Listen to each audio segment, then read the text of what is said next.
अस्सलाम वालेकुम। टॉन्सिलाइटिस सिर्फ बड़ों में नहीं बल्कि बच्चों में भी होता है और बच्चों में टॉन्सिलाइट बहुत आम है।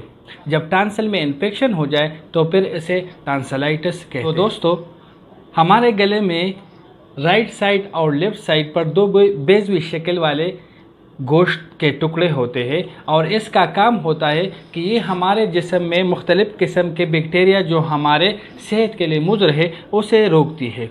लेकिन जब ये उन ख़तरनाक बैक्टीरिया को रोकने में नाकाम हो जाती है तो फिर ये बैक्टीरिया उन टॉन्सिल में इन्फेक्शन पैदा करती है जिसे टॉन्सिलाइटिस कहते हैं। इसके अलावा बच्चों में टॉन्सिलाइटिस की कई वजूहात होते हैं, जिसमें से कोल्ड यानी आम नज़ला ज़ुकाम जिसमें मुख्तलिफ़ किस्म के वायरस जैसे influenza virus, adeno virus, corona virus और राइनो वायरस शामिल है। इसके अलावा एक किस्म की बैक्टीरिया जिसे स्ट्रेप्टोकोकी बैक्टीरिया कहते हैं और ये टॉन्सिल में बैक्टीरियल इन्फेक्शन की एक आम किस्म है जिसकी वजह से बच्चों में टॉन्सिलाइटिस होता है।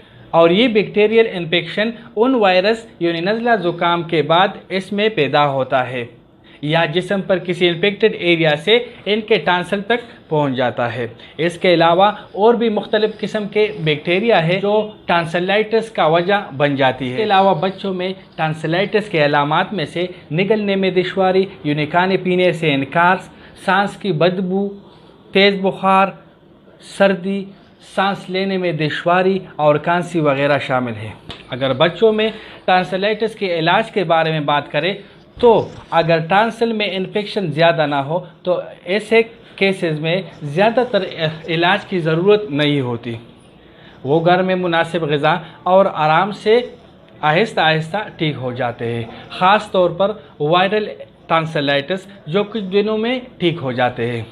लेकिन अगर टॉन्सिल में बैक्टीरियल इन्फेक्शन हो और इसमें पीप पैदा हुआ हो तो फिर उसे एंटीबायोटिक और पेन किलर यानी बुखार की दवा देना चाहिए जो आप 7 से 10 दिन तक दे सकते हैं। लेकिन अगर बच्चों की टॉन्सिलाइटिस बार बार हो, हर 1 या 2 महीने बाद इसमें इन्फेक्शन हो जो बच्चे की सेहत और स्कूल वगैरह को मुतासिर करता है तो फिर टॉन्सिल्स को ऑपरेशन के ज़रिए रिमूव करना चाहिए जिसे टॉन्सिलेक्टोमी कहते हैं। तो दोस्तों, चैनल को ज़रूर सब्सक्राइब करें।